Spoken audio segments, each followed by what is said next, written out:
The small survey ship Prospector drifted through the purple clouds of the uncharted nebula. Its engines hummed softly as it moved deeper into the colorful gas clouds that most ships avoided. Commander Marcus Reed stood on the bridge, his eyes fixed on the main screen. "Anything yet, Tom?" Reed asked, rubbing his tired eyes. Thomas Reeves shook his head as he checked the sensor readings. "Nothing valuable, Commander. Just more gas and dust." He tapped his screen with frustration. "We've been searching for 3 weeks now. Maybe High Command was wrong about resources in this sector." Reed nodded but said nothing.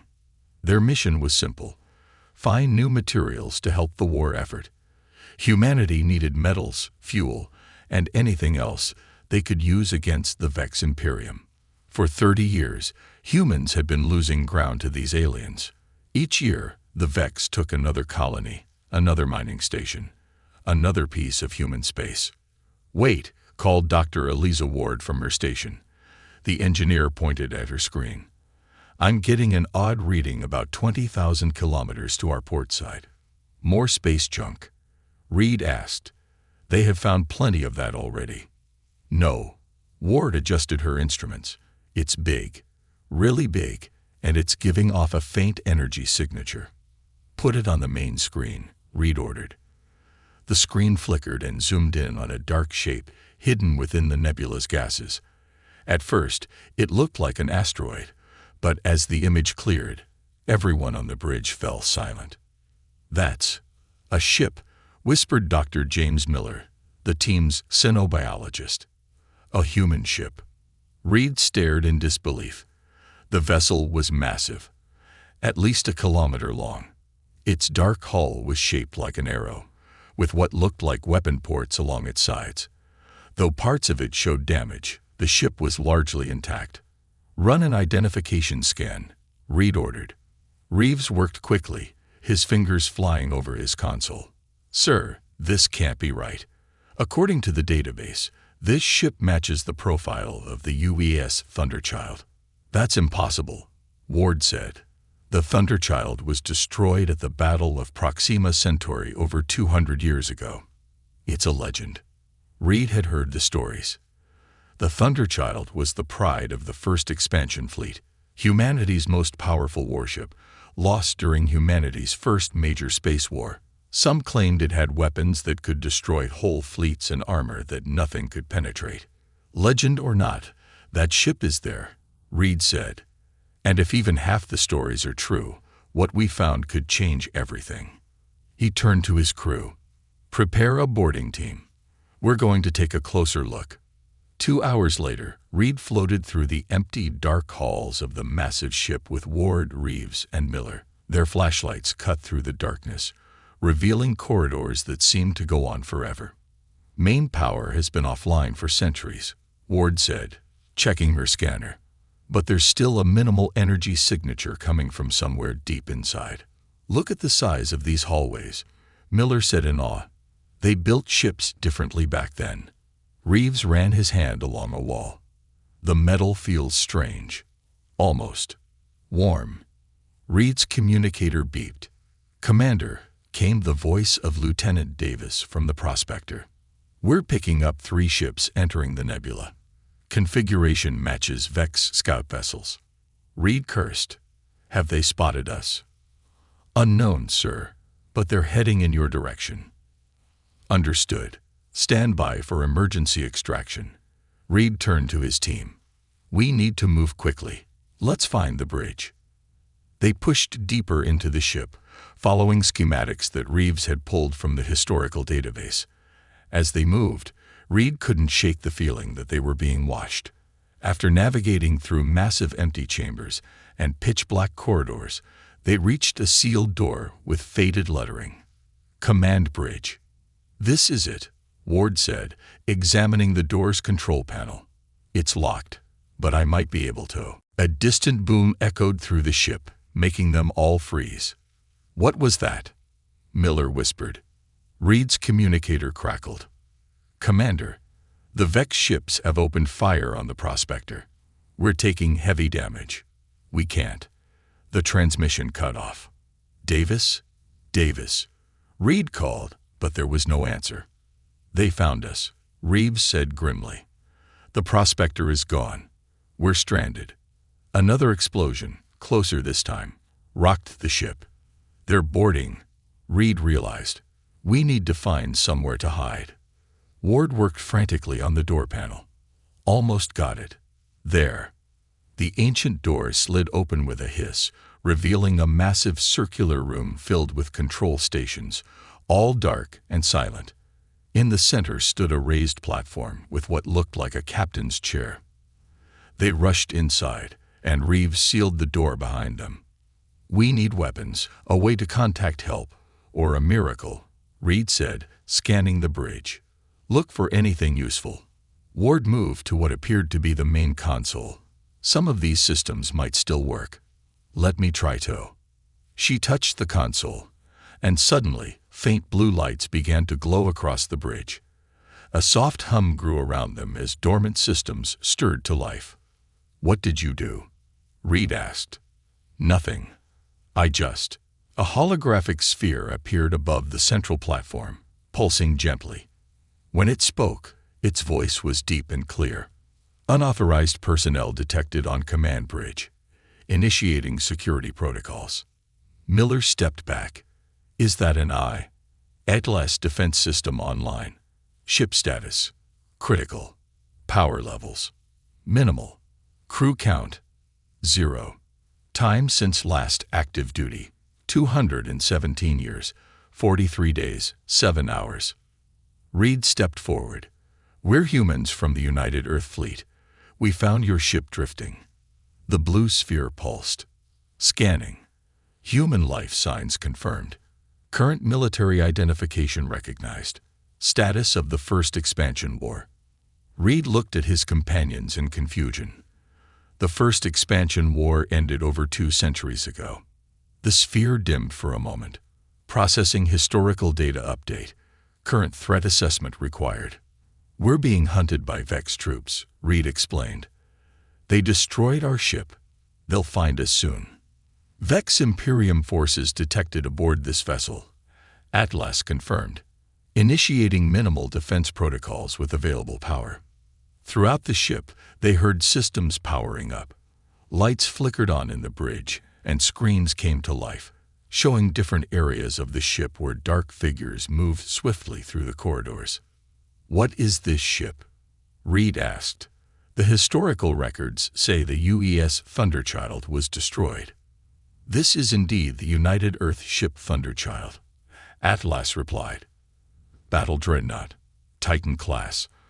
I am Atlas, the ship's command artificial intelligence. The Thunderchild was critically damaged, but not destroyed. Emergency protocols initiated a blind jump to prevent capture. After arrival in this nebula, all non-essential systems were shut down to preserve core functionality." A loud bang came from outside the bridge door. The Vex had found them. "Can you help us?" Reed asked desperately. "Can this ship still fight?" The blue sphere grew brighter. "The Thunderchild was built for one purpose, Commander Reed: to protect humanity. With minimal power, I can activate basic defense systems. With your assistance, I can do more." Another bang, louder this time. The door wouldn't hold much longer. "What do you need from us?" Reed asked. "Your authorization to awaken this ship," Atlas replied. "To bring the Thunderchild back to war." Reed looked at his team, then back at the glowing sphere. "Do it." The lights on the bridge grew brighter. Throughout the massive vessel, long dormant systems began to power up. The deck hummed beneath their feet. "Thunderchild awakening protocols initiated," Atlas announced. "And Commander, the stars will burn." The bridge of the Thunderchild hummed with increasing power as lights flickered on across the massive control room. Reed and his team watched in awe as ancient screens came to life, showing the status of the enormous ship. "Warning," Atlas announced, its blue sphere pulsing with each word. "Vex forces have breached Deck 7. Internal defense systems activating." On one of the screens, they watched as hidden panels in the ship's corridors slid open. Small turrets emerged and fired precise energy bursts at the alien intruders. The Vex soldiers scattered, clearly surprised by the sudden defense. "Those weapons still work after 2 centuries?" Reeves asked in disbelief. "The Thunderchild was designed to endure," Atlas replied. "However, current power levels are at 12% of capacity. Full combat capabilities cannot be restored without repairs." Another explosion shook the ship. Ward grabbed a console to steady herself. "They're using heavy weapons," she warned. "Even a ship this size can't take that kind of punishment forever." Reed studied the ship's layout on a nearby screen. "Atlas, is there a way to get this ship moving? Can we escape?" "Main engines are offline," the AI responded. "However, maneuvering thrusters have minimal functionality. With proper authorization, I can activate the emergency jump drive, but it requires significant power redirection." Reed nodded. "Do it. What do you need from us?" "Dr. Ward must go to the engine control room to manually override safety protocols," Atlas explained, highlighting a path on one of the screens. "Mr. Reeves will need to access the Weapon Control Center to divert power from secondary weapon systems. Commander Reed and Dr. Miller should remain here to coordinate." "Split up?" Miller asked nervously. "With those things hunting us?" "I will provide guidance and protection where possible," Atlas assured them. "This is our only option for survival." Reed looked at his team. "We don't have a choice. Ward, Reeves, be careful." Dr. Ward moved cautiously through the massive ship, following Atlas's directions through her communicator. The corridors were better lit now, but still full of shadows. "Take the next left," Atlas instructed. "The engine control room is 200 meters ahead." "Atlas," Ward said as she walked, "how did this ship survive?" "The history books say the Thunderchild was destroyed protecting civilian ships." "That was the official report," Atlas replied. "The truth is more complex. The Thunderchild was critically damaged in the battle. Captain Amelia Drake, knowing the ship would be captured, activated the experimental jump drive with no destination set. Her final order was, 'Anywhere but here.' She sacrificed herself," Ward realized. "The entire crew did. The jump drive was untested. They knew the chances of survival were minimal. But they also knew the ship's technology could not fall into enemy hands." Ward reached a massive door marked Engine Control. It slid open as she approached. "So the ship jumped here, to this nebula," she said, entering the room. "And has been drifting ever since." "Correct. With critical damage and minimal power, I placed all systems in dormancy to preserve core functionality. I have waited 217 years for human contact." The engine control room was enormous, filled with complex machinery that hummed with building energy. Ward approached the main console. "What now?" she asked. "You must override the safety protocols," Atlas explained. "The console will require DNA verification to confirm human authorization." Ward placed her hand on the scanner. A beam of light passed over it. "Human DNA confirmed," Atlas announced. "Safety protocols disengage. Engine power building."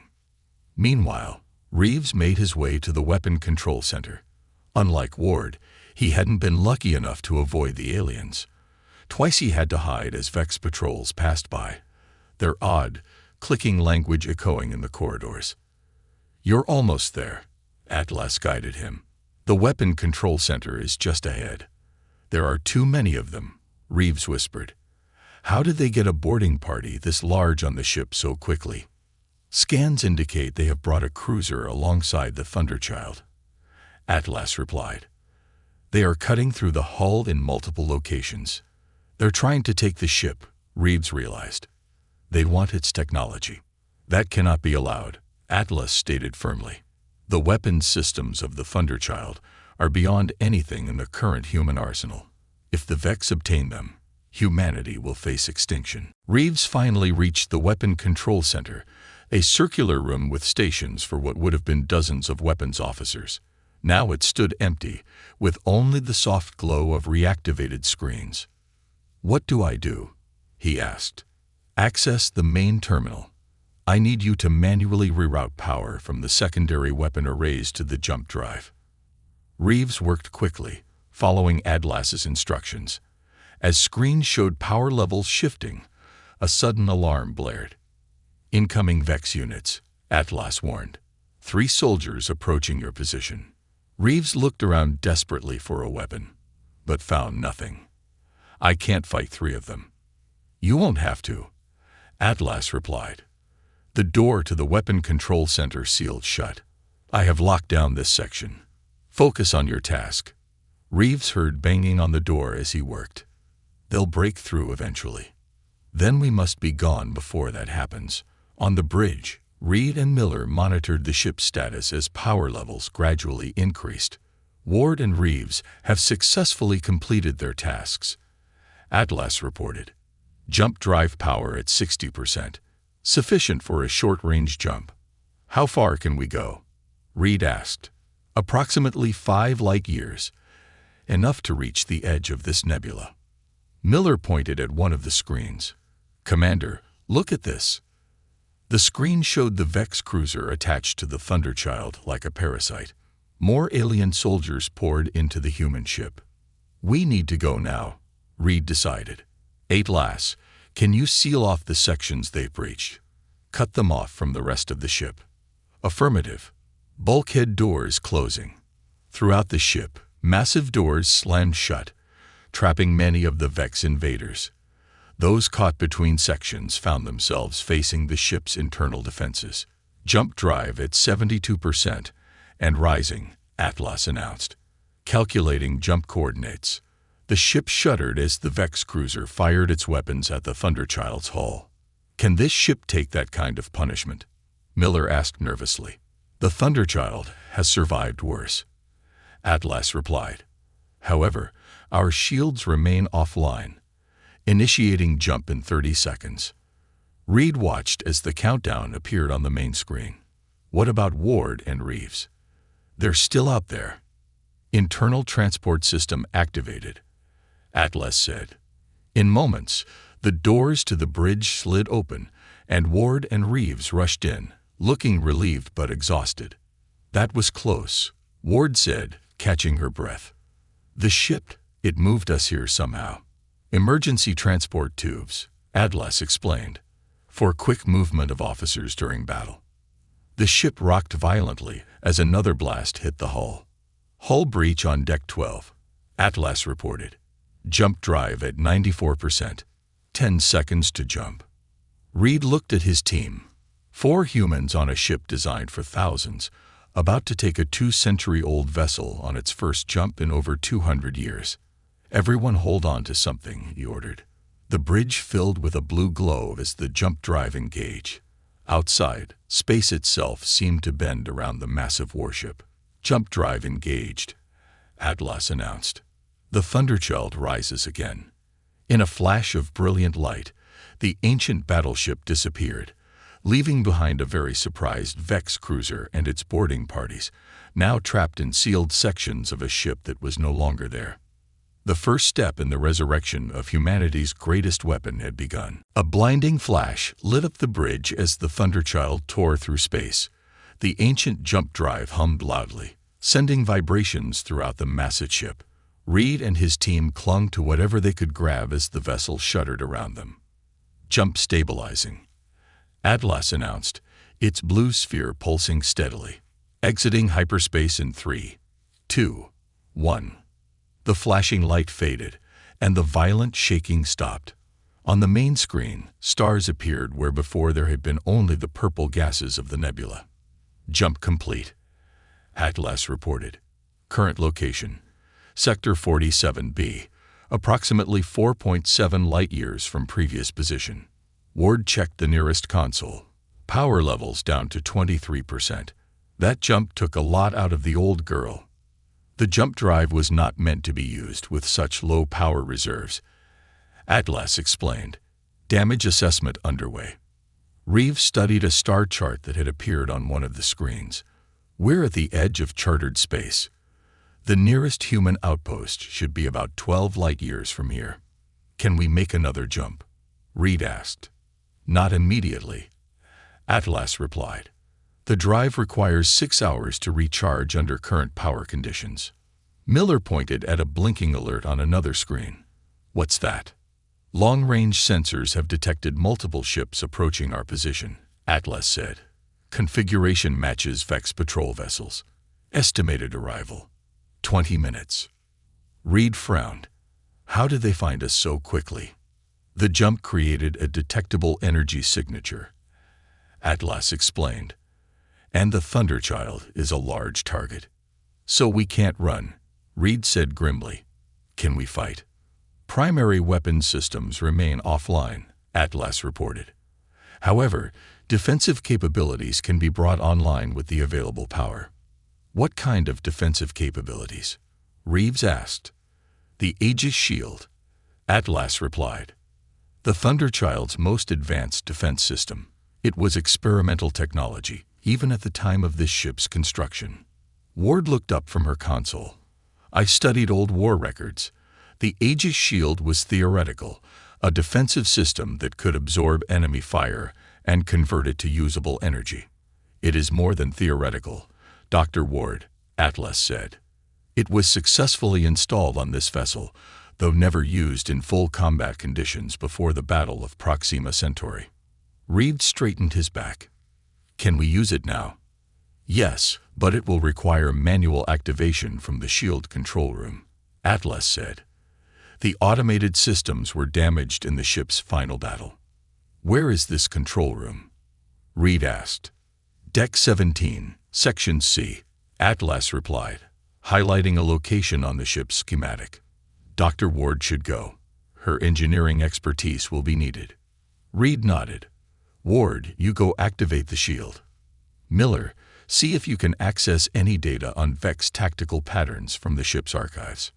Reeves, keep working on restoring more systems. I'll stay here and coordinate with Atlas. As the team split up again, Reed turned to the eye's glowing blue sphere. Be honest with me, Atlas. What are our chances? The Thunderchild was the most powerful warship ever built by humanity, Commander, Atlas replied. Even at reduced capacity, we have advantages the Vex cannot anticipate. Dr. Ward hurried through the corridors of Deck 17, following Atlas's directions through her communicator. Unlike the clean, well-lit command areas, this part of the ship showed clear battle damage from centuries ago. Walls were scorched, and occasionally she had to climb over debris. The shield control room is just ahead, Atlas guided her. Vex vessels will arrive in 12 minutes. Ward reached a sealed door marked with a symbol she didn't recognize. This is it. Yes. Place your hand on the scanner for authorization. When Ward touched the panel, the door hissed open, revealing a circular room with a raised platform in the center. The platform held what looked like a control pillar with handprints marked on either side. What is this? She asked, approaching the pillar. The Aegis Shield's direct interface, Atlas explained. It was designed to link directly with a human operator in emergency situations. Link directly? Ward asked nervously. It will form a temporary neural connection, allowing you to shape the shield's energy through your thoughts. The process is not harmful, but it may be disorienting. Ward took a deep breath. Will it work? After all this time?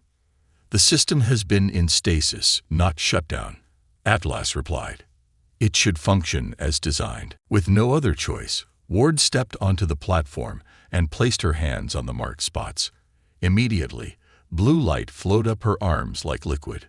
She gasped as strange sensations flooded her mind. What's happening? She whispered. Neural link established, Atlas reported. The Aegis Shield is now online and under your control, Dr. Ward. On the bridge, Reed watched as the main screen showed 5 Vex warships approaching. They were sleek, predatory-looking vessels, each armed with weapons that could tear apart normal human ships. They'll be in firing range in 2 minutes, Reed reported. Miller looked up from his console. Commander, I found something in the archives. Tactical data on early Vex encounters. Information we thought was lost when their homeworld was destroyed. Can it help us now? Reed asked. Maybe. According to this, Vex ships have a weakness at their engine exhaust ports. Their shields are thinnest there. Not much use without weapons, Reeves muttered. The ship's comm system activated. Commander, Ward's voice came through, sounding strange and distant. The shield is online. I can feel it. It's like nothing I've ever experienced. Vex ships charging weapons, Reeves warned. Atlas, can we hail them? Reed asked. Buy some time. Communications are functional, but inadvisable, Atlas replied. Vex protocol is to open fire on human vessels without warning. As if to confirm this, bright beams of energy shot from the lead Vex ship, striking the Thunderchild's hull. Instead of the expected explosion, the point of impact glowed blue. Energy seemed to flow across the ship's surface like water.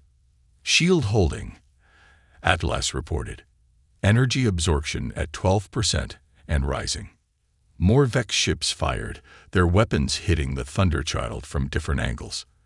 Each impact created the same flowing blue energy across the ship's hull. Dr. Ward, status. Reed called. It's incredible. Ward responded, her voice filled with wonder. I can feel their attacks. The shield is turning their energy against them. Power levels rising to 30. Now 35%. Reed couldn't believe what he was seeing. The more the Vex fired, the stronger the Thunderchild became. They're moving to surround us, Reeves reported. Let them come, Reed said with growing confidence. Atlas, are any weapons systems available now? Point defense turrets can be brought online with current power levels, Atlas replied. Do it.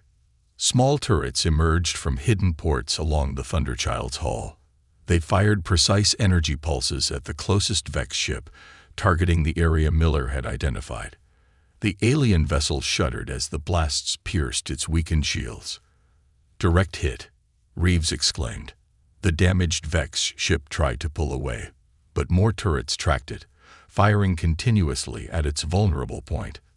Suddenly, the alien vessel exploded in a ball of blue fire. The remaining Vex ships stopped firing and began to retreat. They're running, Miller said in disbelief. The Thunderchild was a legend for a reason, Atlas stated. And now, the Vex have rediscovered why.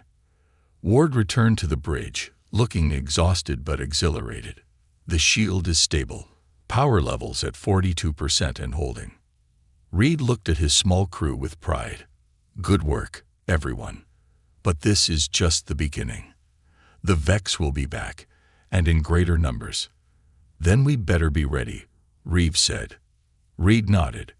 Atlas, plot a course for the nearest human outpost. It's time to bring the Thunderchild home. The Thunderchild moved slowly through space, its massive engines running at only half power. 3 days had passed since their encounter with the Vex patrol ships. With each passing hour, the ancient battleship recovered more of its strength as systems came back online and power levels increased. On the bridge, Reed studied the star chart displayed on the main screen. How much longer until we reach Epsilon Outpost? He asked. Approximately 6 hours at current speed. Atlas replied, its blue sphere hovering steadily above the command platform. The outpost's defense grid will detect us when we are 2 hours out. And they won't be happy to see us, Reeves added from his station. An unidentified ship this size will put them on high alert. Reed nodded. Epsilon Outpost was humanity's furthest military installation, a defensive platform guarding the approach to the inner colonies. Any unknown vessel approaching it would be treated as a threat. We'll need to contact them before we get too close, Reed said. Atlas, can you broadcast on current military frequencies? Yes, Commander. Communication systems are now at 76% functionality. Miller entered the bridge, carrying a small device. Over the past days, the xenobiologist had been exploring the vast ship, discovering its secrets. Commander, I think you should see this. He placed the device on a console, and a holographic display appeared above it. I found this in the science lab on Deck 9. It's a complete tactical database of Vex fleet movements from the first expansion era. Reed's eyes widened. This data was lost when the Proxima Centauri archives were destroyed. Not lost, Miller said excitedly. Just hidden here on the Thunderchild. And there's more. Look at this comparison. The hologram shifted to show two ship designs side by side. One clearly Vex, the other human. The propulsion systems are nearly identical, Ward said, joining them at the console. How is that possible? The Vex didn't develop their technology on their own, Miller explained. They reverse-engineered it from captured human ships, including systems similar to the Thunderchild's. Reed stared at the display. So all this time, we've been fighting against our own technology. More advanced versions of it, Miller nodded. But now we have the original designs.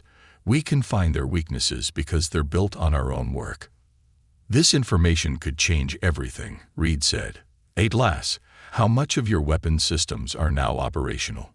Primary weapon arrays at 54% capacity, the AI reported.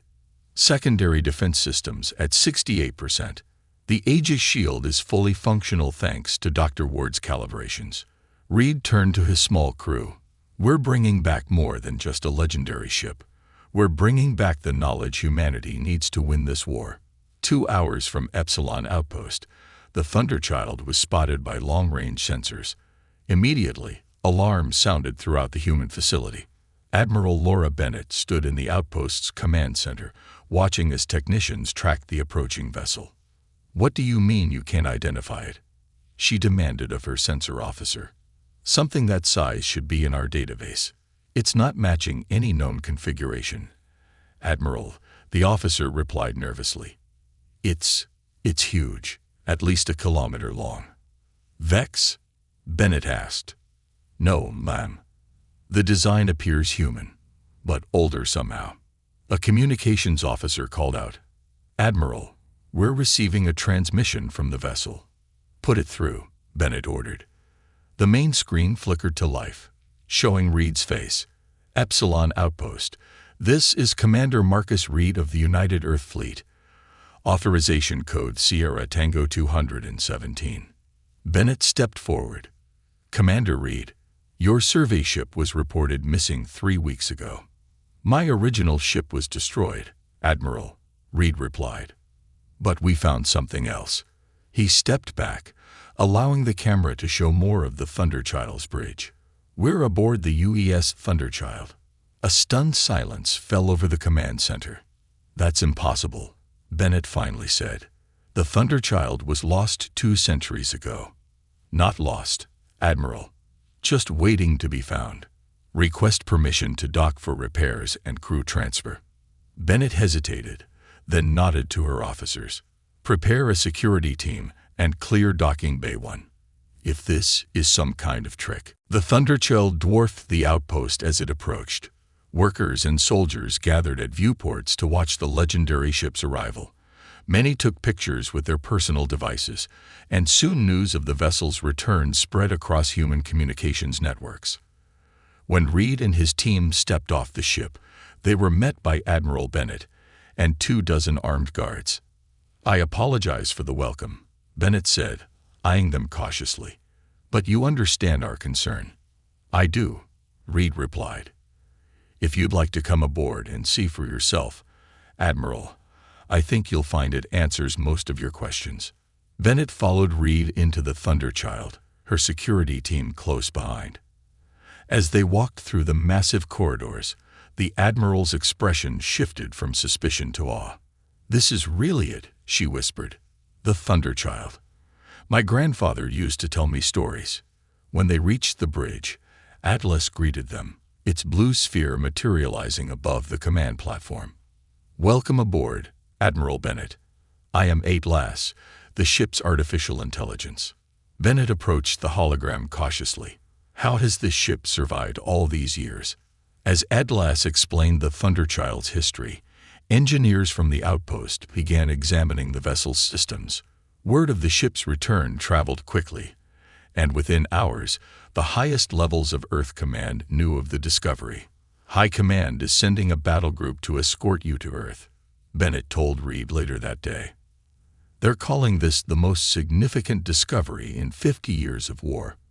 Reed nodded. The ship is important, but what's inside it may be even more valuable. He showed her the tactical data Miller had found.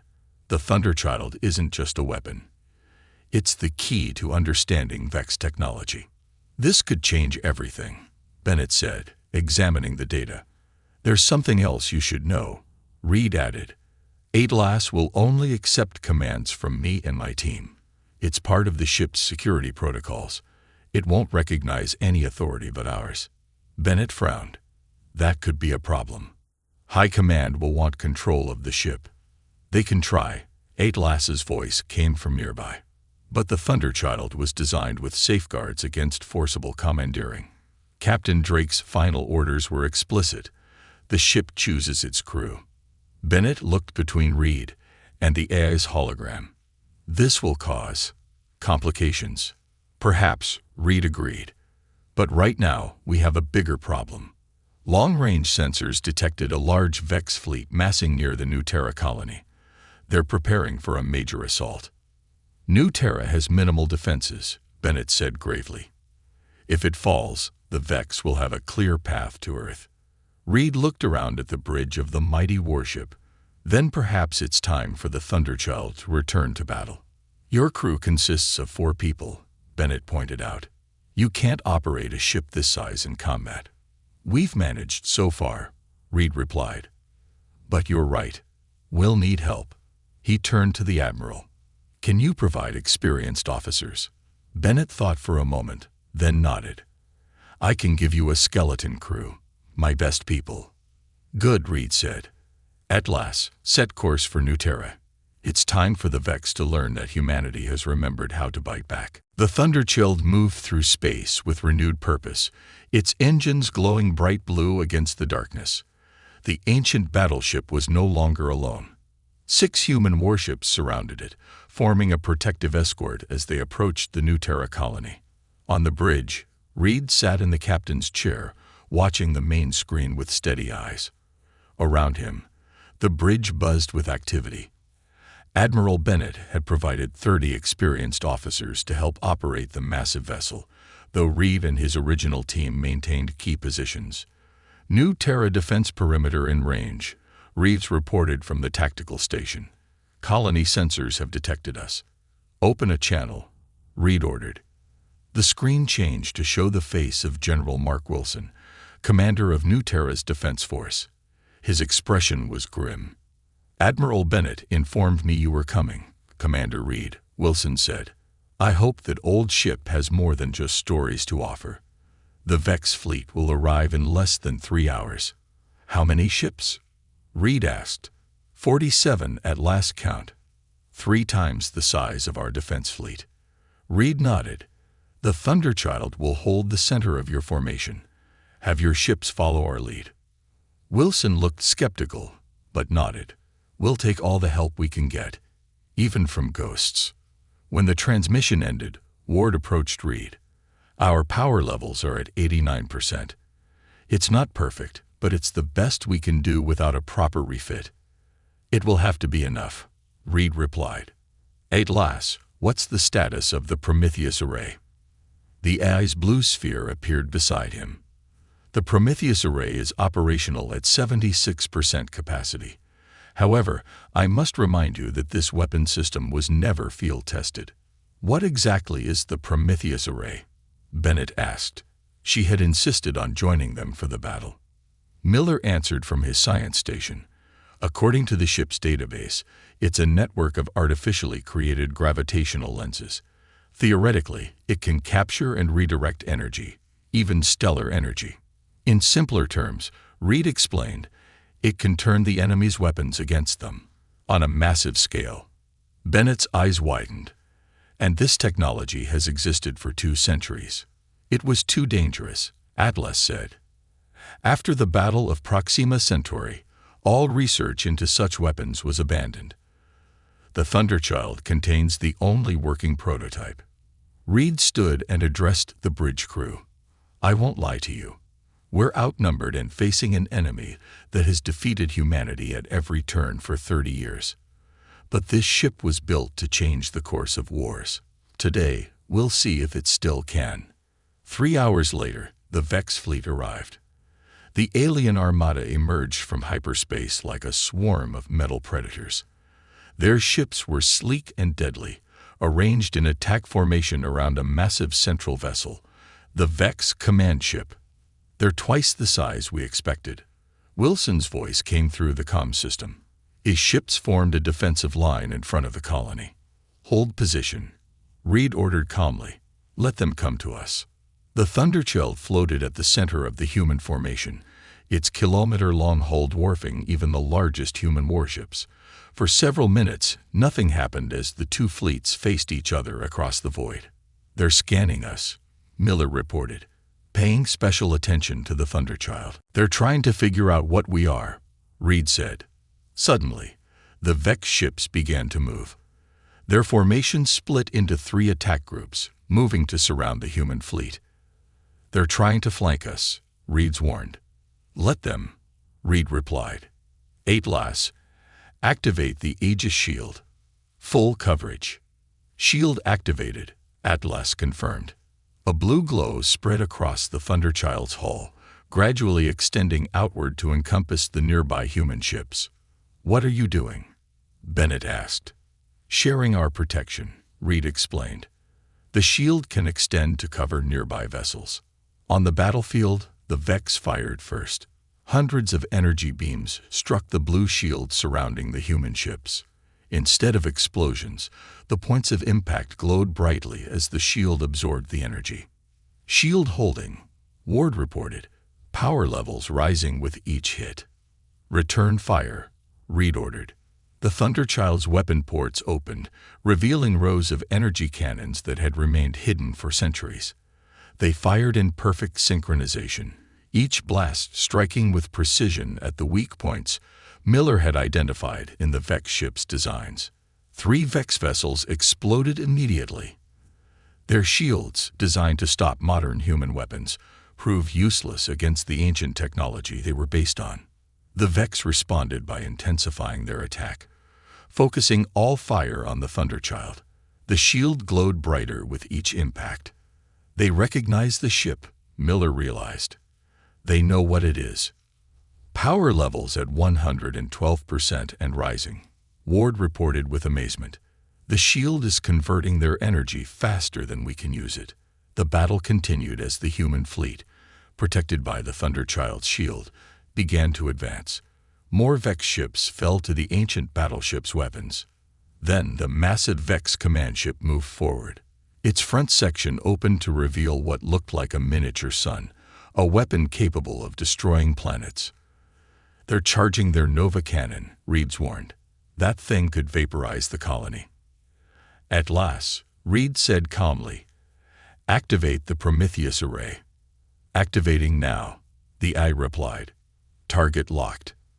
From ports along the Thunderchild's hull, small satellite-like devices emerge, arranging themselves in a complex pattern between the human fleet and the Vex command ship. "What's happening?" Bennett asked. "Watch," Reed said simply. The Vex Nova cannon fired, releasing a beam of pure stellar energy that streaked toward New Terra. When it reached the Prometheus array, something extraordinary happened. The beam seemed to bend, caught by the gravitational lenses. It hung suspended for a moment, a stream of fire frozen in space, redirecting energy. Atlas announced. The captured beam suddenly reversed direction, splitting into dozens of smaller beams that struck the Vex fleet from multiple angles. Ship after ship exploded as their own weapons' energy tore through them. The command ship took the brunt of the redirected energy. Its shields failed instantly, and its hull began to break apart. In a cascade of explosions, the massive vessel split in two, then dissolved into a field of debris. Silence fell across the battlefield as both sides processed what had just happened. "All Vex ships are retreating," Reeves reported, his voice filled with disbelief. On the main screen, They watched as the surviving alien vessels jumped away, fleeing from the power they couldn't comprehend. Reed turned to his crew. "Send word to Earth Command. Tell them humanity just won its first major victory in 30 years. And it won't be the last." Bennett stared at him. "What happens now?" Reed looked around at the bridge of the legendary warship that had changed the course of the war in a single battle. "Now, Admiral, we take the fight to them. The Thunderchild has returned, and the stars will burn until humanity is safe again." As the human fleet regrouped around the ancient battleship, news of the victory spread across human space. For the first time in 3 decades, people looked to the stars not with fear, but with hope. The forgotten battleship had awakened, and the Vex would learn to fear its name. Captain James Walker stood on the launch pad, squinting against the morning sun. The alien ship cast a long shadow across the tarmac. It wasn't impressive. The hull was dented in places. The paint had faded to a dull gray. Next to the sleek Coalition diplomatic vessels that had delivered it, this ship looked like a toy someone had played with too roughly and then forgotten. "This is what they think of us," James muttered to himself. After decades of humans sending signals into space, the Galactic Coalition had finally answered. They had watched Earth for years, they said. Now they offered membership in their vast alliance of species, and this ship as humanity's first step to the stars. The Coalition called it the Pathfinder. James and his crew had already renamed it the Underdog. It fit better. Captain Walker, a tall, blue-skinned alien with 4 arms, approached. Ambassador Xorlak wore what humans had learned was the Coalition formal attire, a simple robe with markings of rank and species. "Are you pleased with your new command?" James forced a smile. "It's quite a ship, Ambassador." "Indeed. A vessel with history." Many Coalition officers began their careers on patrol ships like this one. Xorlak's upper arms made a gesture that the translation software said meant pride or satisfaction. For a species taking its first steps into the galactic community, it is most appropriate.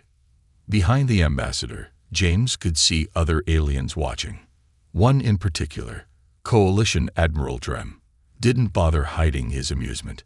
The Admiral's red scales seemed to brighten as he whispered to his aide, both of them looking at the ship and then at the humans with what could only be described as mockery. "We're grateful for the opportunity," James said, the words tasting bitter. He wasn't a diplomat. He was a pilot chosen for this mission because he had the most experience with experimental aircraft. That, and because he didn't trust easily, a trait NASA and the UN thought might be useful when dealing with aliens bearing gifts. Ambassador Xorlak bowed slightly. "The Coalition believes all species must earn their place among the stars. This vessel will allow you to prove humanity's readiness. Or prove we're not ready," James thought, but kept silent. Later that afternoon, after the Coalition representatives had returned to their gleaming ships, James met with his newly assembled crew in what passed for the Underdog's briefing room. The chairs didn't quite fit human bodies. The lighting was too dim. The air smelled faintly of something like cinnamon and rust. "Welcome aboard what might be the worst ship in the galaxy," James said, looking at the 30 men and women who would join him on this mission. They weren't traditional astronauts. NASA and space agencies worldwide had been asked to find people who solved problems in unusual ways. Lieutenant Maria Rodriguez, his second in command, had built functioning computers from electronic waste since she was a child. At 16, she created a miniature fusion reactor using parts from old microwaves and car engines. It had only worked for 12 seconds before burning out, but it had worked. Chief Engineer Tom Davis had survived 3 weeks in the Australian outback after a plane crash by building a working vehicle from the wreckage. He'd made water filters from sand and charcoal. He'd rigged solar stills from pieces of the plane's windows. Dr. Rebecca Moore had 3 PhDs and was known for connecting scientific fields in ways no one had considered before. Dr. Alex Bennett had been laughed out of several universities for theories about space travel that other physicists called impossible. The rest of the crew shared similar stories. People who saw possibilities where others saw dead ends. "I've reviewed the technical specs they gave us," Tom said, running a hand through his gray-streaked beard. "This ship is garbage. The engines can barely reach FTL speeds. Life support needs constant monitoring. The weapons wouldn't scare off a mosquito. Don't forget the navigation system that's about as reliable as a compass made of paper clips," Maria added. James nodded. "They've given us a ship designed to fail. The question is, why?" "To prove humans aren't ready," Dr. Moore said quietly. The small woman adjusted her glasses.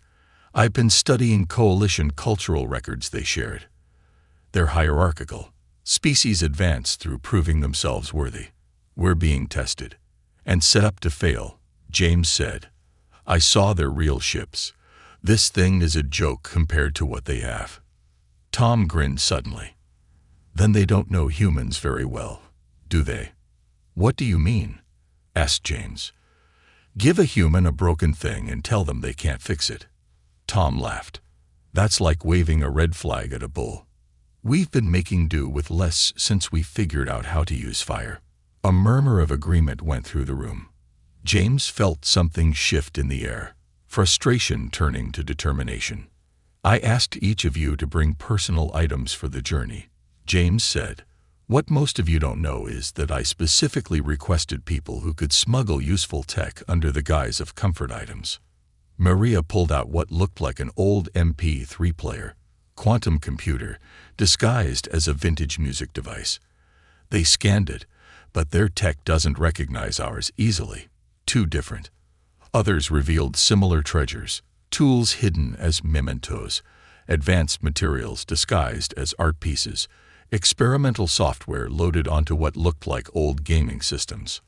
What none of them knew was that even now, they were being watched. On a cloaked Coalition vessel in orbit, a team led by xenanthropologist Telia monitored everything. They seemed disappointed with the vessel, Telia noted, watching the humans through hidden cameras. Admiral Drem made a dismissive gesture. "Of course they are. It was meant to humble them." "Yet they don't appear humbled," Telia said thoughtfully. "They seem challenged. Their primitive brains don't understand what they're facing," Drem said. "Record everything. This will be a valuable study in failure." Telia wasn't so sure. Unlike her colleagues, she had studied human history extensively. These creatures had survived ice ages with nothing but fur skins and fire. They had crossed oceans on wooden boats. They had reached their moon using computers less powerful than Coalition children's toys. On the ship below, James ended the meeting with words that would soon echo across the galaxy. "They expect us to fail. They've given us the worst ship in their fleet as a test. Let's show them what humans do best, turning trash into treasure. In 6 weeks, we launch. By then, I want this ship to surprise even us." As the crew dispersed, already forming groups to tackle different systems, James stayed behind, staring at the star map on the wall. The Coalition thought they were giving humans a broken toy to play with until they hurt themselves. They were about to learn a very important lesson about humanity. Never underestimate a species that had spent its entire history overcoming limitations. 2 months after leaving Earth, the Underdog drifted through space near a binary star system. The ship hummed with activity as the crew worked around the clock, making improvements wherever possible. They had managed to increase engine efficiency by 15% and stabilize the life support system, but the ship was still far from impressive by Coalition standards. Captain James Walker sat in the command chair, reviewing the latest reports. He looked tired but determined. "Captain," Maria called from her station. "The scanners are picking up unusual solar activity from the binary system ahead." James frowned. "How unusual?" "Massive flare building up. Much bigger than our prediction model suggested." Maria tapped frantically at her console. "The navigation system can't calculate a safe course away from it." "Of course it can't," James muttered. The navigation system had been their biggest headache since launch. "Tom, status on the engines." Chief Engineer Tom Davis's voice came through the comm system. "Running at 80%, Captain. We pushed them hard getting here. They need time to cool down." "Time we don't have," James said, looking at the view screen where 2 stars burned angrily. "Dr. Moore, any ideas?" Rebecca Moore had been studying the Coalition technical manuals obsessively. She looked up from her tablet, eyes wide with sudden realization. "Captain, I think I found something." She rushed to the main console. The Coalition built all these systems to work separately. They follow strict rules about what connects to what. "And that helps us how?" James asked as the ship's warning lights began to flash. "Humans don't follow rules like that," Rebecca said with growing excitement. "Look at this schematic. The atmospheric regulators have power converters that could boost the navigation systems. They were never meant to connect, but physically, they can." Tom's voice cut in. "She's right, Captain. The atmospheric system uses quantum positioning to maintain proper air mix throughout the ship. If we reroute that processing power to navigation." "Do it," James ordered without hesitation. "Maria, help Tom. I want every solution, no matter how crazy it sounds." As the crew scrambled to implement Rebecca's idea, alarm bells rang throughout the ship. The flare was building faster than expected. They had minutes, not hours. On the cloaked observation vessel, Tilia watched with fascination as the humans began dismantling parts of their ship's systems. "What are they doing?" Admiral Drem demanded, his scales turning a deeper red with agitation. "The flare will hit them in 12 minutes. They should be using full power to attempt escape." "They appear to be modifying their ship," Tilia said, adjusting her monitoring equipment.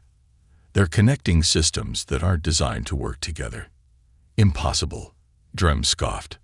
"Coalition technology is built with specific protocols. Cross-connecting systems would cause catastrophic failures." Tilia wasn't so sure. "Their engineer is bypassing the safety protocols entirely." Drem made a sound that translated roughly as smug satisfaction. "Then we will witness the end of this experiment sooner than expected. Record everything." Inside the Underdog's engine room, Tom and Maria worked feverishly, connecting cables that were never meant to meet. Sparks flew as they bypassed safety mechanisms. "This goes against everything in the manual," Maria said, wiping sweat from her forehead. Tom grinned as he fused 2 different types of power conduits together. "Good thing humans don't read manuals then." On the bridge, Rebecca guided their efforts, reading schematics and suggesting connections nobody had tried before. "The Coalition builds everything in isolated modules," she explained to James. "They never consider that parts from different systems might work together better than they work alone." 8 minutes to flare impact, the computer announced in its emotionless voice. "We need more power for the new navigation pathways," Rebecca said. "The weapons system has compatible energy cells." James didn't hesitate. "Take them. We need navigation more than weapons right now." As crew members raced through the ship carrying parts from one system to another, something unexpected began to happen. The ship's computer, faced with connections it had never been programmed to expect, began to adapt. Coalition I was designed to learn, and now it was learning something new: human ingenuity. 5 minutes to flare impact. Tom's voice came through with static. "Captain, we've got the connections made, but the computer can't integrate the new pathways fast enough." James looked at Rebecca. "Options," she bit her lip. We could bypass the main computer and run the calculations manually through our Earth devices." She pointed to the quantum computer Maria had smuggled aboard, disguised as an MP3 player. "It's risky, but—" "Do it," James ordered. Maria plugged her quantum computer into the ship's systems. For a moment, nothing happened. Then the lights flickered, and new data began flowing across the main screen. 3 minutes to flare impact. "I need a new course now," James shouted. Maria's fingers flew across her console. "The quantum computer is mapping possibilities our navigation system never considered. It's finding—" "Wait. There." A course appeared on the main screen, one that didn't try to outrun the flare, but instead used the gravity of a nearby asteroid field to slingshot the ship around and behind a large moon for protection. That wasn't in any of the Coalition navigation options, Rebecca said in awe. James didn't waste time questioning it. Execute now. The Underdog turned sharply, its engines straining as it followed the new course. The ship rumbled and shook as the edge of the solar flare caught them, but the improvised shields held. 1 minute to full flare impact. The crew held their breath as the ship accelerated toward the asteroid field. By all Coalition flight protocols, what they were attempting was suicide. The navigation system they'd cobbled together calculated a path through the rocks that changed moment by moment, adjusting for the gravitational pull of each object. 30 seconds. The ship wove through the asteroids, missing collisions by meters. As the full force of the flare erupted behind them, they slipped behind the protective bulk of the large moon. The bridge fell silent as the danger passed. Then cheers erupted. "We did it," Maria shouted, hugging the nearest crew member. James allowed himself a small smile. "Status report." Tom's voice came through, filled with satisfaction. "Captain, you won't believe this. The connections we made, they're working better than the original systems. We've got a 30% boost to navigation precision, and the atmospheric regulators are actually running more efficiently now." Rebecca was staring at her tablet in disbelief. This shouldn't be possible according to Coalition engineering principles. They'd been using the same designs for thousands of years because they believe they're perfect. Perfect for them, maybe, James said, looking around at his triumphant crew. But humans have always been good at making things work in ways they weren't designed to. On the observation vessel, silence reigned. Admiral Drem stared at the monitors showing the Underdog safely behind the moon, its systems not only functioning but apparently improved. "How?" he finally asked. "How did they survive?" Telia watched the readouts with growing excitement. "They improvised." The word didn't translate well into the Coalition language. The closest meaning was deviated from established procedure, which was considered a serious error in their culture. "This changes everything," Telia whispered, too quietly for the Admiral to hear. "They don't see technology the way we do. To them, it's not fixed, it's just a starting point." Admiral Drem recovered his composure. "A lucky accident. Nothing more. Continue observation. Their luck will run out eventually." But as he left the monitoring station, Drem felt an unfamiliar sensation, a creeping doubt that perhaps, just perhaps, humans were more dangerous than anyone in the Coalition had imagined. 1 month after surviving the solar flare, the Underdog was no longer the same ship. What had started as emergency fixes had turned into a complete reimagining of Coalition technology. The once dull gray hull now gleamed with newly fabricated panels. Inside, the corridors hummed with energy as crew members moved purposefully between stations. Captain James Walker stood in what they now called the Innovation Lab, a space that had originally been a storage room. Tables were covered with dismantled Coalition tech alongside Earth devices. Holographic projections filled the air, showing schematics and test results. "Report," James said as he entered. The excitement in the room was palpable. Dr. Alex Bennett looked up from his workstation. The theoretical physicist had been ridiculed back on Earth for his impossible ideas. Now those same ideas were proving to be revolutionary. "Captain, we've confirmed it," Alex said, gesturing to a simulation running on the main screen. "The Coalition's approach to faster-than-light travel is incredibly limited. They're still thinking of space as a fixed thing, a road you have to travel along." "And you found a shortcut?" James asked. Alex shook his head. "Not a shortcut. A completely different approach. Instead of traveling along space, we can fold it." Rebecca joined them, her eyes bright with excitement. "The Coalition has been using the same FTL technology for thousands of years. They've refined it, made it more efficient, but the basic principle hasn't changed." "Because they think it's perfect," James said, understanding. "Exactly," Alex continued.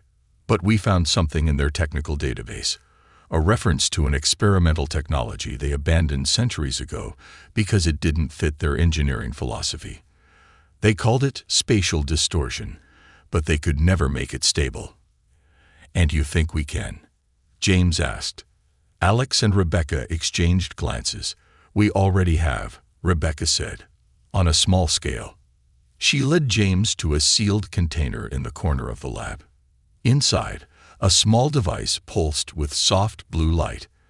As they watched, a pen placed on one side of the container disappeared and instantly reappeared on the other side.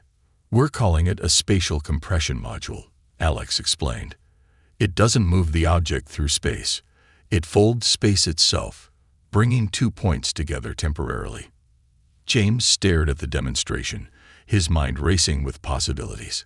Could this work on a larger scale? For the whole ship? "That's what we're working on now," Rebecca said. "We've been scavenging materials from non-essential systems. Chief Engineer Tom thinks we can have a prototype ready for testing in 2 weeks. James nodded slowly. "Do it, but keep this quiet from the Coalition outpost we're scheduled to visit. I have a feeling they wouldn't approve of us improving their technology." On the observation vessel, Telia was becoming increasingly fascinated by human behavior. The data she was collecting contradicted everything the Coalition believed about technological development. They're dismantling systems seemingly at random, she reported to Admiral Drem, who had become a regular visitor to the monitoring station. Engineering teams are working around the clock. Drem watched the feeds with narrowed eyes. "They're destroying the ship, just as expected. With respect, Admiral, the ship's performance metrics have improved by 45% since we began observation. That suggests they're not destroying it, but enhancing it." "Impossible," Drem dismissed her concerns. "Our engineers have perfected these systems over millennia. No primitive species could improve them in mere months." Telia hesitated before speaking again. "There's something else. Our sensors are having difficulty tracking their activities in certain parts of the ship. It's as if the space itself is becoming distorted." "Sensor malfunction," Drem said confidently. "Increase monitoring frequency. I want to document this failure thoroughly." As the Admiral left, Telia turned back to her screens. Something unprecedented was happening on that human ship, and the Coalition's rigid thinking was preventing them from seeing it. Back on the Underdog, Tom Davis stood in engineering, surrounded by his team. They had been working non-stop for days, building what many would consider impossible. "The power couplings are holding," one of the engineers reported.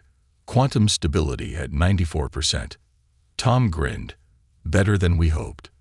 The Coalition never tried connecting their quantum fluctuation technology with gravitational modulators because their design philosophy kept them separate. "Their loss," Maria Rodriguez said as she entered engineering. "We've finished the programming. The compression field should be controllable from the bridge." Tom wiped grease from his hands. "Time for a test." Maria nodded. "Captain's orders. Small jump just to the other side of the nearby moon." "If it works." "When it works," Tom corrected her with a confident smile. The mood throughout the ship was tense but excited as the crew prepared for the test. James sat in the command chair, watching as final checks were completed. "All stations report ready, Captain," Maria announced. "Begin countdown," James ordered. 10 seconds to field activation. As the countdown progressed, the ship's lights dimmed slightly as power was diverted to the new system. The background hum of the engines changed pitch. 3, 2, 1. Activate. For a brief moment, nothing seemed to happen. Then the view screen flickered, and suddenly they were looking at a completely different starfield. The moon that had been in front of them was now behind them. "Position confirmed," Maria shouted. "We've moved 3,000 kilometers instantaneously." Cheers erupted across the bridge. James allowed the celebration for a moment before raising his hand for quiet. "Distance to the nearest Coalition outpost?" he asked. "At our previous top speed, 3 days away," Maria replied. James smiled. Let's see if we can cut that down substantially. Prepare for a longer jump. Admiral Drem was in the middle of filing a report on the humans' expected failure when alarms blared throughout the observation vessel. "What is happening?"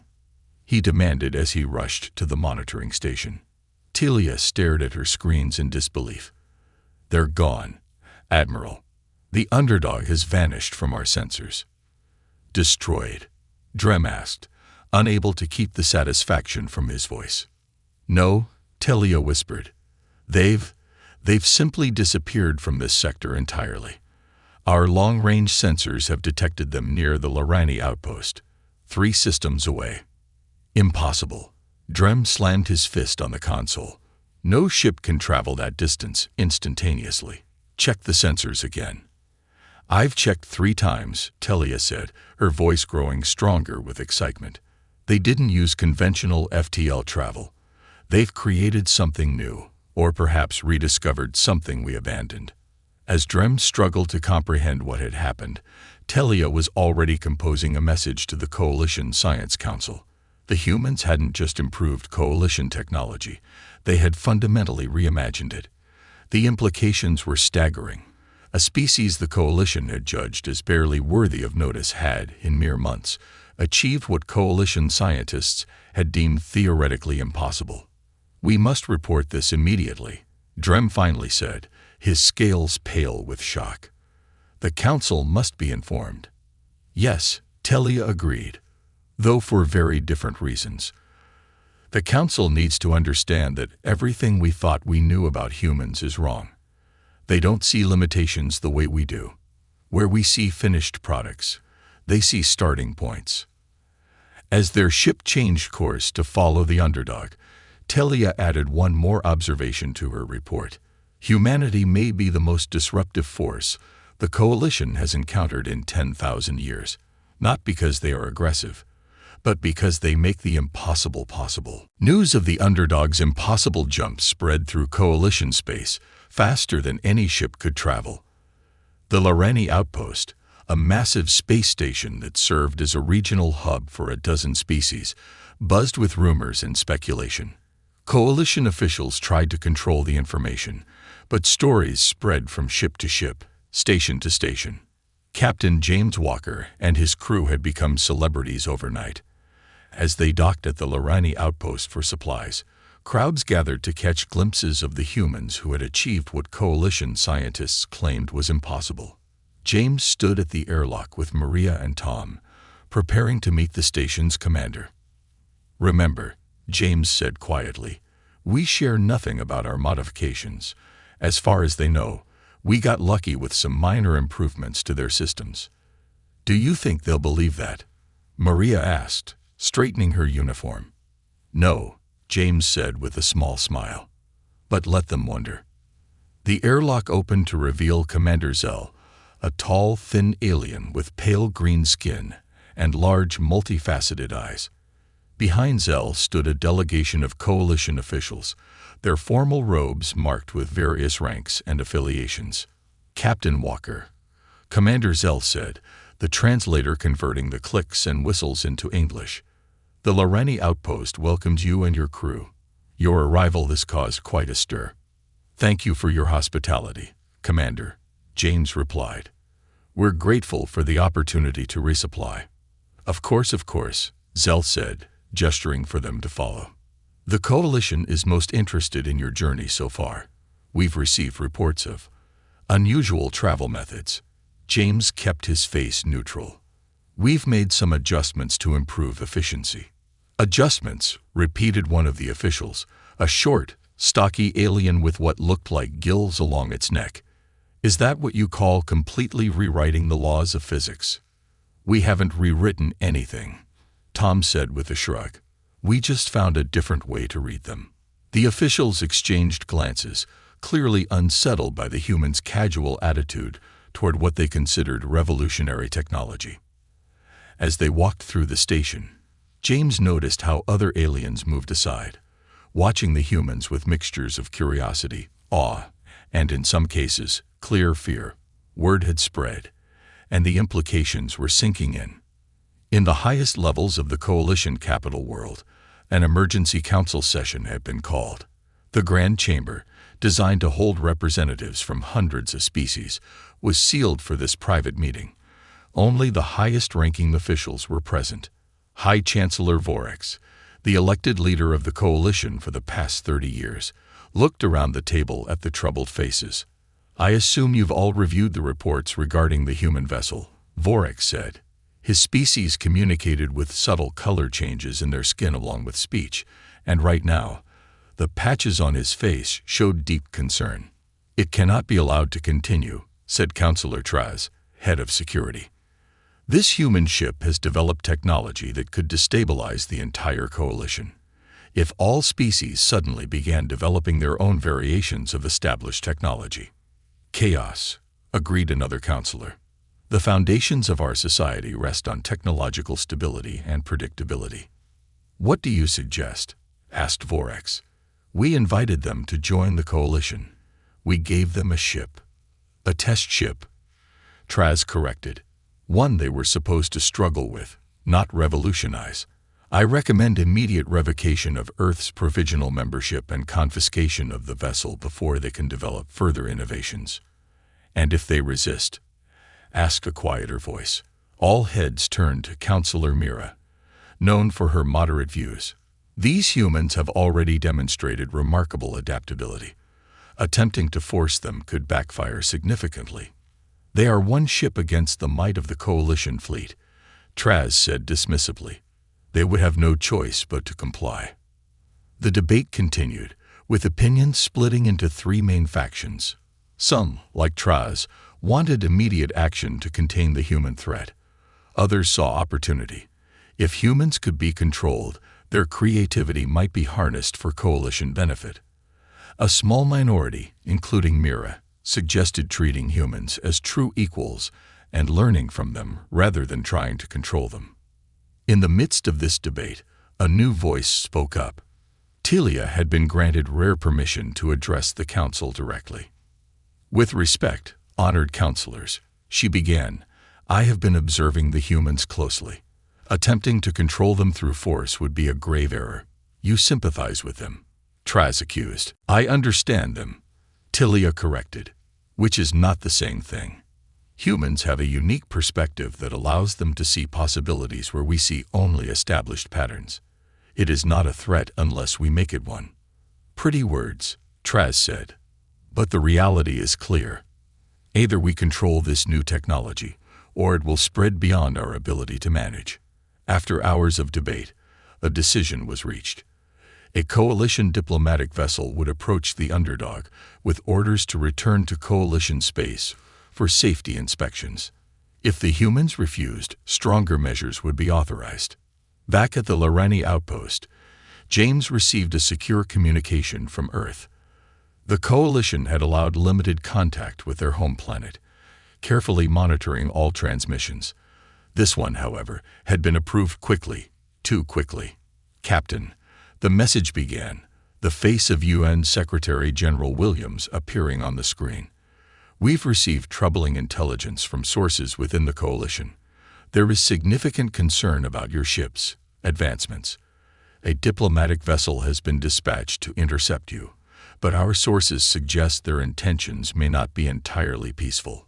James frowned. "What are your orders, sir?" "The Security Council has discussed this at length. Your primary mission remains unchanged. Explore and learn. But your safety takes precedence over diplomacy. Do what you must to protect your crew and your ship. Earth stands with you." The transmission ended, leaving James troubled. He called his senior officers to the ship's conference room. "They're scared of us," Rebecca said after James shared the message. "We've advanced too quickly, broken too many of their rules." "What are our options?" James asked, looking around the table. Maria leaned forward. "We could run. With our new drive, we could stay ahead of anything they send after us."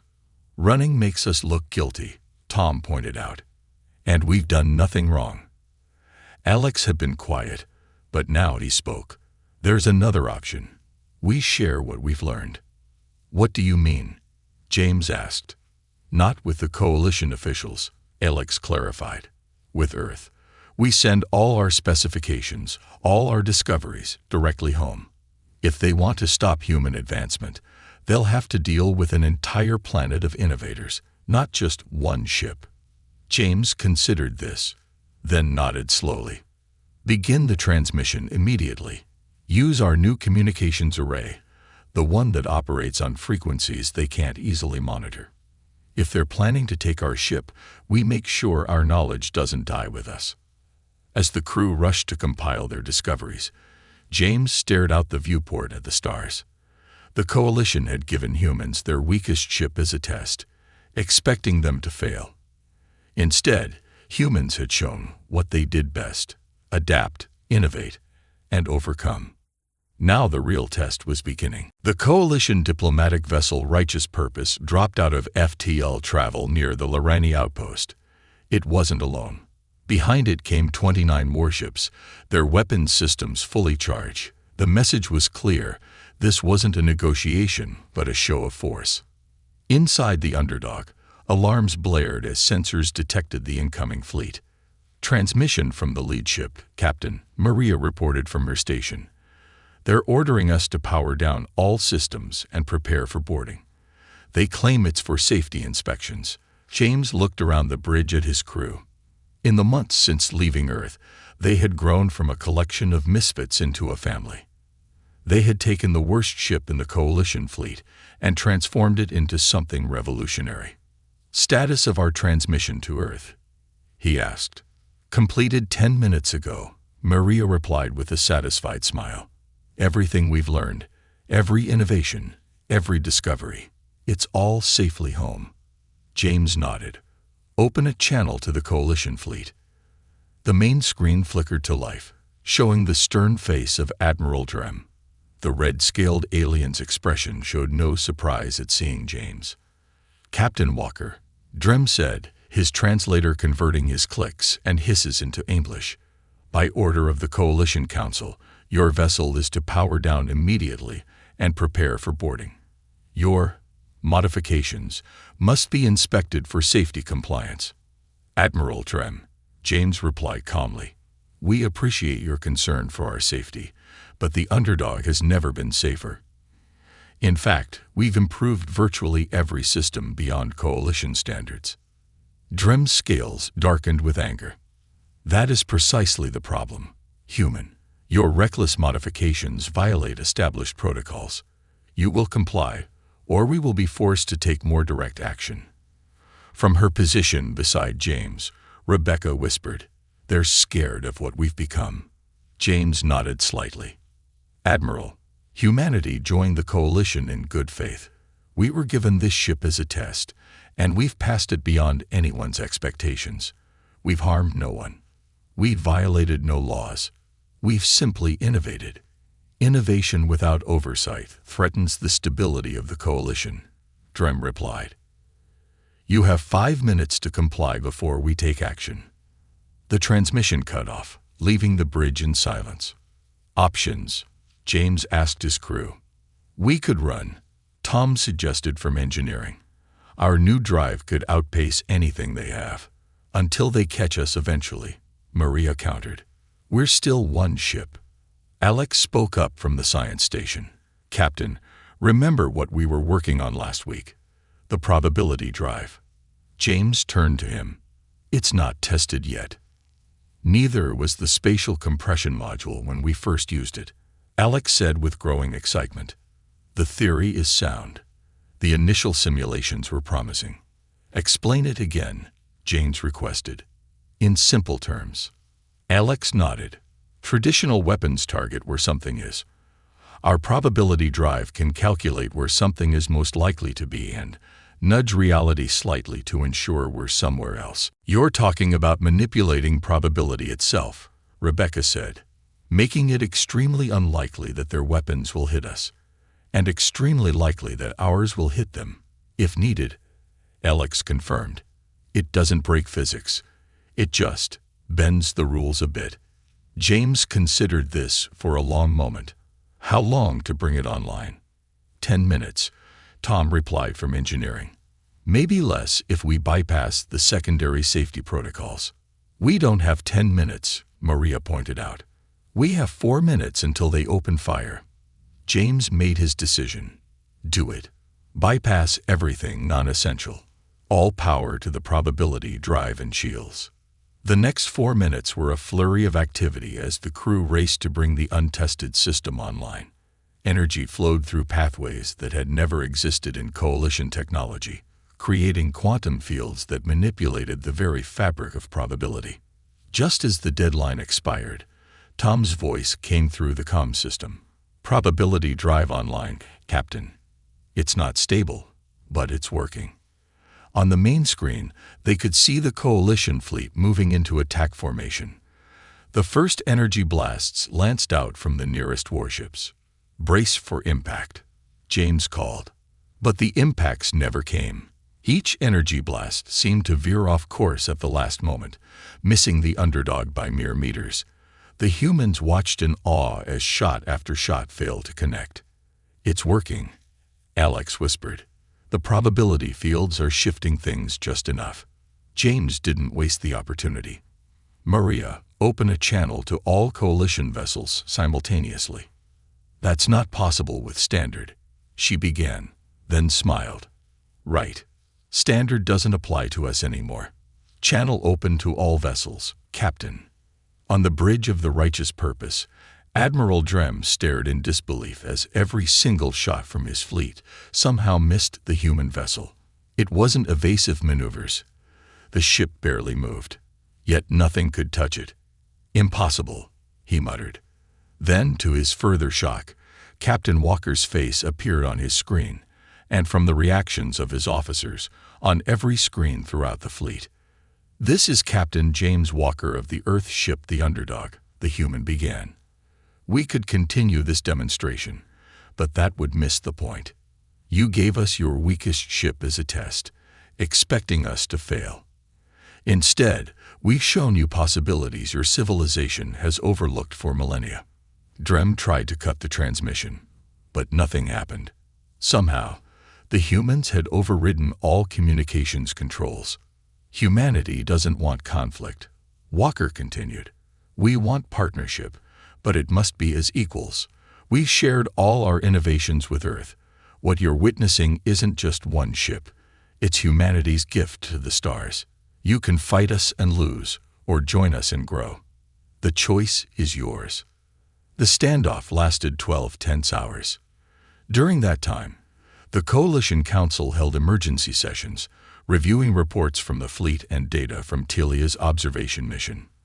The evidence was undeniable.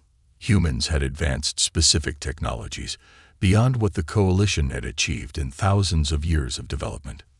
Finally, High Chancellor Vorex himself contacted the Underdog. "Captain Walker," the ancient alien said, his skin shifting through patterns that indicated deep thought. "The Coalition has existed for 50,000 years. In that time, we have encountered many species, but none quite like humans." James waited, saying nothing. "Your methods are unorthodox. Your thinking is unpredictable. These qualities frightened us. But perhaps Vorex's skin rippled with colors that translated as thoughtful consideration. Perhaps fear of the unknown is our limitation, not yours." "What are you suggesting, Chancellor?" James asked. "A new kind of partnership.